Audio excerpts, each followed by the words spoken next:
Hi everybody and welcome back. This is our first full content lecture of the semester. And as I promised in the introduction video, we're going to just go ahead and jump right on into the content here.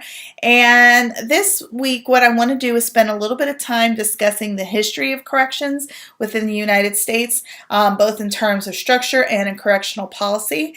And even though we're going to be spending time talking about more of the correctional facility side, I want to spend more time talking about sentencing, because next week we're going to continue this conversation of sentencing and really talk about, sorry, I don't know if you can see or not, but my dog is on my lap. This is the only way I can record without him barking, so he's trying to lick my hand as I lecture to you. So as I say that, let's just get this over with. Hi, this is Teddy. Teddy's part of our classes, everybody. Every time we talk, he's always here. So back to content, even though that was a cute little dog, right? Okay, so back to content. As we talk about things from the historical side, I want to talk about the sentencing aspects of things, because like I said, next week we're going to specifically be focusing on sentencing from a more modern approach and talk about how sentencing has really I don't want to say gone off the rails, but has become a bigger thing than we ever intended it to be, and it's had serious, broad-reaching impacts on our correctional system. So I want to talk about sentencing as it used to be compared to how it is in this lecture. But really, like much of our legal and our court history, our correctional policies and our correctional system has a lot of its roots still deeply embedded within the English correctional systems and programs, because that's what we knew, right? Colonial Americans adopted a lot of what they knew from English life and what they already knew or already familiar with, not just in correctional aspects, but in all reaches of life. We just came from Mother England and we're trying to establish this country, but we were so familiar with everything that happened back there. For a while, everything that we were doing really mirrored what was happening over in England.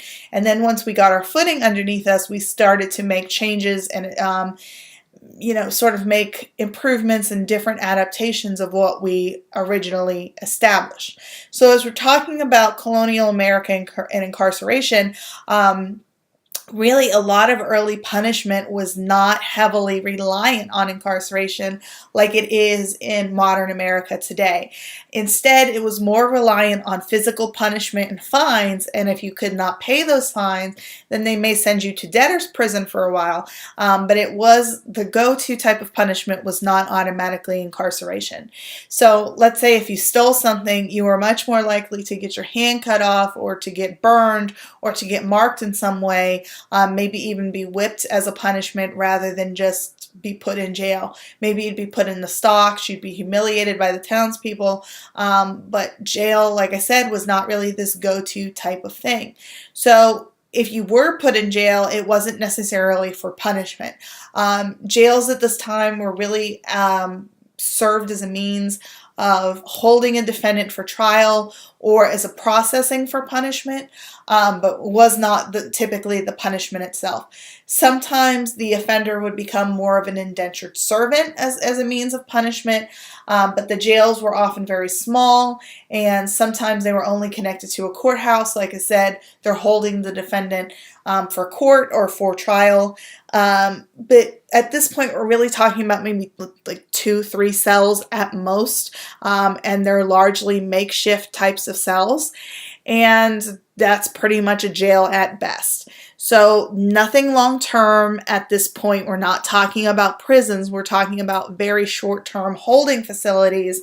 But it's not until later on, once really the Quakers come into this country and they establish their foothold, that we're really talking about the firm establishment of penitentiaries. Not prisons, but penitentiaries. So let's talk a little bit more about prisons versus penitentiaries in a second. But before I get there, what I want to do is spend a second talking about the development and the evolution of the American legal and justice system at both the state and federal level. And what we're seeing is once we get our own foothold and once we become an established country, what we're seeing is, okay, well, that's how England did it. We didn't really like a lot about England. What can we do differently? What can we do better, right? Where can we take the originalities from and make them truly our own? And once we start doing that, so that's when you really see incarceration becoming a little bit more common, is post-American Revolution. But again, not the type of long-term incarceration that we see today. Parole was an absolute given for the majority, if not all, inmates. And really, we're talking about that if you were incarcerated, you were only serving about 1/3 of your sentence. You weren't serving years and years like you are today. You're not serving 85 to 100% of your sentence. We're talking about 1/3. You spend more time out on parole than you actually do while you are incarcerated. And it looks very different, right? Incarceration then compared to today looks very different in terms of sentencing and how much of your sentence you would serve. And why do you think this is? Well, when we're talking about the correctional system, right, the original intent and the original goal of the correctional system is to do what? It's to correct, right? The correctional goal of the original system was much more rehabilitative in nature than what we commonly associate with incarceration today. So let's jump forward just a little bit and let's get into the early 1800s. Very quickly, what you see popping up are two different types of penitentiary systems that were creating two similar but also different methods of incarceration. The first that we see is the Auburn prison system, and that's in Auburn State Prison in upper state New York. And the second that we see is the Pennsylvania system that was established by Eastern State Penitentiary in Philadelphia.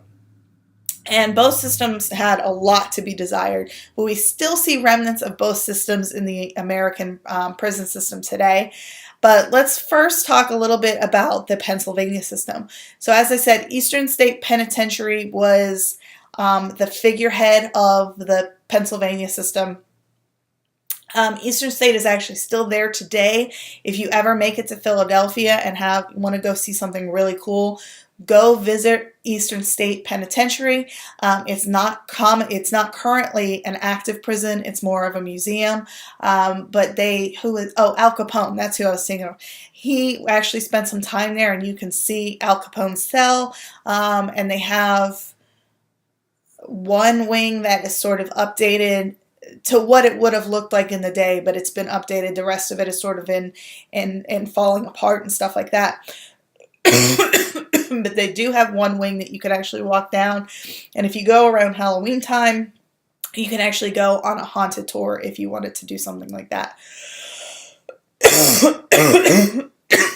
Excuse me, like I said, still fighting off a little bit of a cold. Okay, excuse me. Should be good. All right, so the Pennsylvania system. The Pennsylvania system was established by Quakers. And the idea of a penitentiary, if you think about the word penitentiary, penance is utilized in there. And penance is a very religious term. If you're familiar at all with it, it sort of implies that you have done something wrong. The individual is remorseful for his or her crime, in this case, what would be a sin, is willing to change his ways, and therefore is serving penance.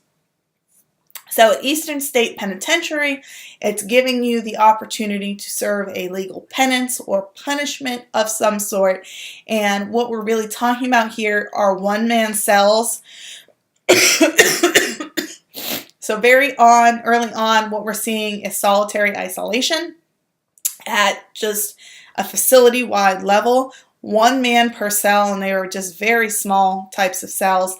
If you go on the Eastern State Penitentiary website, you can see different pictures that they have posted there of what the cells look like and what they, I guess, replicas more of what they would have looked like exactly in the day, but not really a place you want to be. Very, very small, very sparse, very bare bones types of living conditions.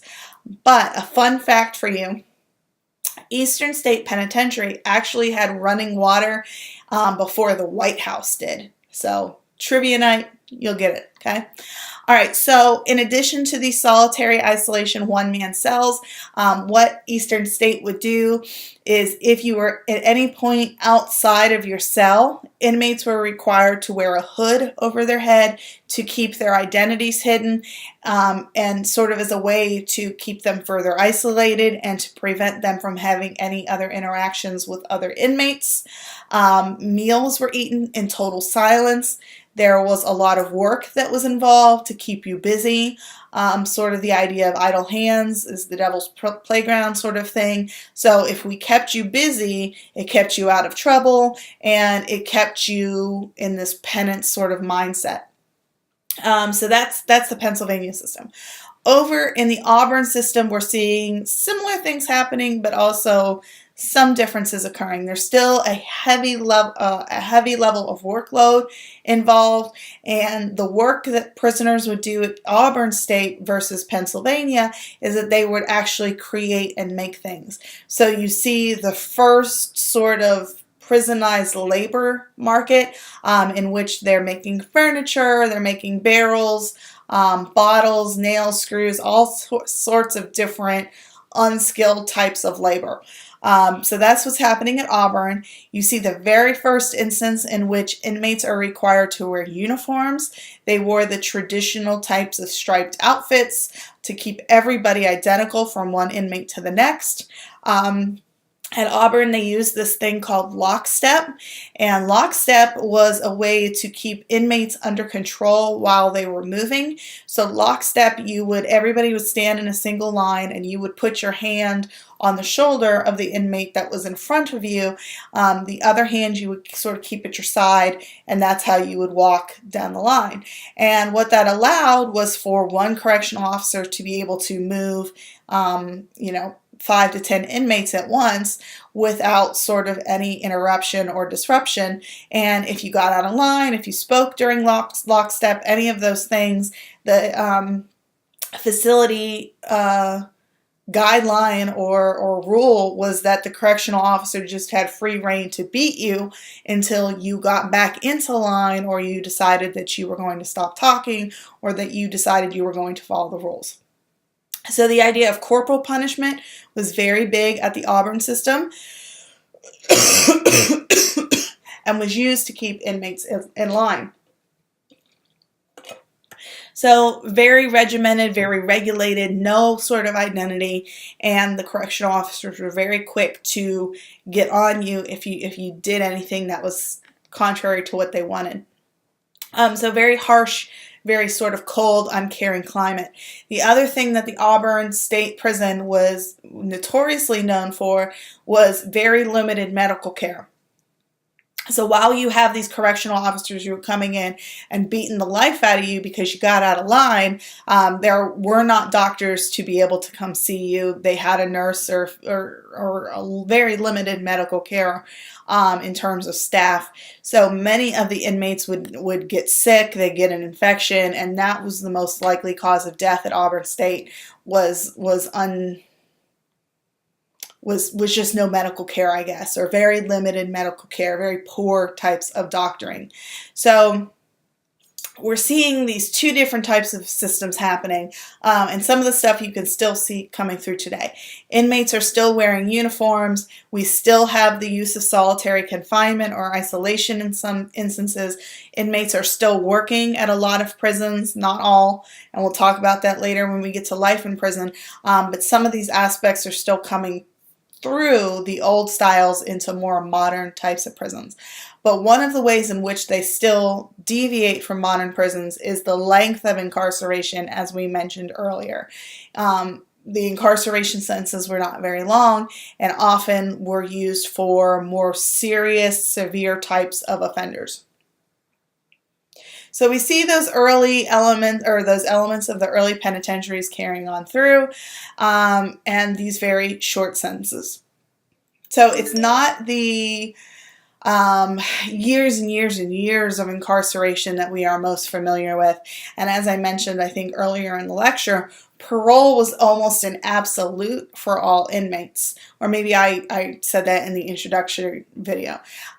So even if you are a lifetime offender, I got sentenced to life in prison, you're still getting out on parole and you're not serving life as we know it today. Life in life today means life. It doesn't mean 1/3 of a life sentence and you're out on parole. It means you are probably going to die in prison before you have the opportunity to be paroled as an older elderly inmate. So the idea of serving your sentence is very different compared to what it is today, when we are most familiar with mandatory minimums. We are most determinate with we're most familiar with determinate sentencing, and we're most familiar with truth in sentencing. So you did something illegal, you were punished, but the idea of the correctional system is that it is our role, it is our job, it is our duty to provide you with the resources necessary to correct your behavior. If you have children, you know that when they do something wrong, yes, your child needs to be punished, but you also have to inform and teach and instruct your child that this is not the way we do things. You're being rude, you're not being polite, don't kick your brother, don't hit your sister, that's mean. You have to provide some instruction to the child, some resource, some way of correcting that behavior. And the same sort of thing goes for adult inmates. I did something wrong, I'm being punished, but the state has a responsibility to provide resources to correct that behavior. And then upon release, the state had the responsibility to make sure that you just didn't go out into the world and good luck. Right? And that's what we do today. Before, in earlier decades, rehabilitation was a true steadfast thing. If you were a drug offender, if you had alcohol issues, you got put into treatment to help with those substance abuse issues. If you're a violent, dangerous, angry offender who had domestic violence convictions, they put you in anger management. They helped you through whatever was causing these issues to erupt into domestic violence. They're treating the source and the cause of the issue, because we don't want you coming back again. We're trying to rehabilitate you to keep you out of prison and to help you get on the straight and narrow, and to turn your life around, essentially. And that's not what we're seeing in prisons today. So the idea was to actually reform the inmate, give them a second chance at life. But now we're seeing all of that sort of go away, and we're working under this really true crime control model that if we are harsh, if we, really pile it on the offender, that person will be deterred and they won't ever want to come back. And that's just simply not true. The deterrence-based model is what a lot of our legal system is set up upon. If we make the punishment harsh enough, if the fear and the threat of punishment is there, people won't commit crime. But we know that that is not true. So instead, what we really are working under is the idea of incapacitation. People are not deterred. They're going to commit crimes. Now they have to go to prison. And if they're going to prison, we're going to keep them there as long as humanly possible. Because incapacitation suggests that if you keep someone under lock and key, if you keep them in the prison cell, if you keep them there for 10, 20, 30 years, then they're not out on the streets and they don't have the opportunity to victimize anyone else. Right? If you get incarcerated anymore, you're not getting out anytime soon. Parole is non-existent at the federal level, and we'll talk about that when we get to sentencing. In the majority of states, they have either severely limited parole opportunities or they've outright eliminated parole altogether as well. Or it's just used in very specific nuanced instances, like for low-level nonviolent drug offenders. Mandatory minimum sentencing has pretty much been implemented everywhere as this really strong attempt to get tough on crime. So at a base level, mandatory minimum means if you do X, there's a statutory requirement that you will go away for at least X number of years, right? And every crime has a statutory requirement for a mandatory minimum sentence attached to it. So what we're seeing is that when offenders commit a crime and they're being convicted, often they're doing so at a very young age. We know from life course criminology that young offenders are much more likely to commit crimes than older individuals as we age out. But I'm getting convicted of something at a relatively young age. I'm getting a very long, probably unnecessarily long prison sentence, and I spend years upon years being told what to do at every moment of my life. I get told when to eat, when to sleep, when to take a shower, when can I call someone on the phone, when can I go outside for an hour and have yard time, when can I take a shower, when can I do anything, right? For years and years and years, I've spent my entire life having another man tell me what it is that I can do. And then suddenly it ends. My prison sentence is done and I'm out on the street. And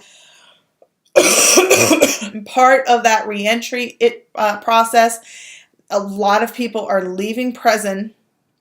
They have no support system. The state has now fulfilled its legal obligation to keep you alive and safe. They put you back on the street. That's where the state ends. I have no family or limited family support. My friends might all be gone. I have no job, no house, no resources. I might have $20 in a bus ticket that was given to me by the prison. And now I'm expected to re-enter the community that I've been taken out of for so many years. And then the world is absolutely shocked when I fail so hard and I'm back in prison because I was desperate and I created another crime. Re-entry is one of the most important things that we're going to talk about this semester. We'll talk about it in a handful more weeks here. But in addition to everything that occurs in prison, re-entry is the number one most important thing that we will talk about this term. Because if re-entry does not go successfully, and for many, many offenders it does not go successfully, they whip right around and they turn around and they come right back into the system. And we're trying to avoid that. We don't want you back in the system. We don't want you to be a revolving door offender. We want you to go and re-enter successfully. And a lot of the re-entry failures comes from the fact that the American correctional system no longer lives up to the original goals of what that system was meant to be. There is no more rehabilitation. There is no more treatment. There's limited work opportunities available. Even within prisons, not all prisons are working prisons anymore. Instead, basically what we have is a bunch of inmates who are sitting around for years and years. The only things that they have to do, maybe they get to read, maybe there's some limited educational opportunities to get a GED, but long ago, long gone are all of the many different rehabilitational opportunities that we used to have in prison. So sure, incapacitation sure stops me from being able to victimize someone else on the outside. If I'm a domestic violence offender, I'm not committing domestic violence anymore. If I'm a sexual offender, I might not be committing sexual crimes anymore. I mean, it might be a free-for-all within the prison itself, but I'm not on the outside doing these things anymore. So incapacitation does complete that goal. I have been removed from society. I am not able to commit crimes on the outside anymore. However, what we're doing is now creating a much bigger problem. Incapacitation, especially for longer sentences, creates budgetary issues. It costs a lot more to incarcerate someone than it is to have them out on probation or parole. I am limiting the re-entry opportunities for inmates because they have no job skills, they have no resources, they have no treatment, they have nothing to help them fall back on. And really, does this model sort of just exacerbate the problem that we're trying to correct in the first place? Are we making the problems worse instead of trying to limit what we set out to eliminate? Okay, so I know that this sort of I won't say went off on a tangent, but got away from more of the historical aspects that we started with in the original part of the lecture. But I did so purposely because as we move out of the penitentiary systems and we move into our modern day correctional facilities, what we're seeing is a big divergence in terms of what is available for inmates in the modern American system. And this semester, what we're going to do is spend a lot of time talking about things that might be going right, but a lot of times things that have gone really wrong and have really gone off the rails from where we originated from in this penitentiary, reformative, rehabilitative type of system. But this semester, we're going to talk about it from a lot of different perspectives.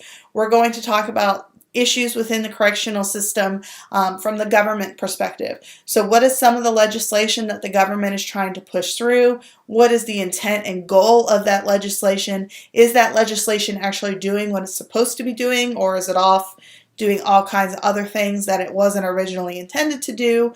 We're going to look at all these issues from the inmate's perspective. So what does it mean to be an inmate in a modern American prison? What does it mean to be a minority? What does it mean to be a juvenile? What does it mean to be all these things within a place that you already don't want to be in? We're also going to look at these issues from more of an evolutionary and innovation type of perspective. So if we know that these things that are happening are not going well, if we know that they're not doing what we wanted them to do, or that they're not fulfilling the original legislative goal of that policy, what can we do to change them? What are some of the current changes that are happening? Are states already taking some of these issues into their own hands? And are they already trying to correct a bad system, and they're trying to transform it into what it's supposed to be, right? We'll talk about things like sentencing and how we went from this indeterminate sentencing system to a determinate system to a truth in sentencing system to a system that never lets you go. Because that's essentially what we have now, is a system that never lets you go. Even if you get out of prison, you are still in the system in some way, and they're just waiting for you to come back. So we'll talk about how the changes in sentencing have created a revolving door for many of these inmates. We'll talk about how the elimination of parole at the federal and in many state systems what that elimination effect has had on prisons and reentry and the chances of coming back and becoming this revolving door inmate. We'll talk about the war on drugs and the legislation that has had a broad sweeping impact on prison overcrowding and how it was originally intended to target drug traffickers and now has gotten the simple user instead. Sort of really widen the net for drug users rather than traffickers. And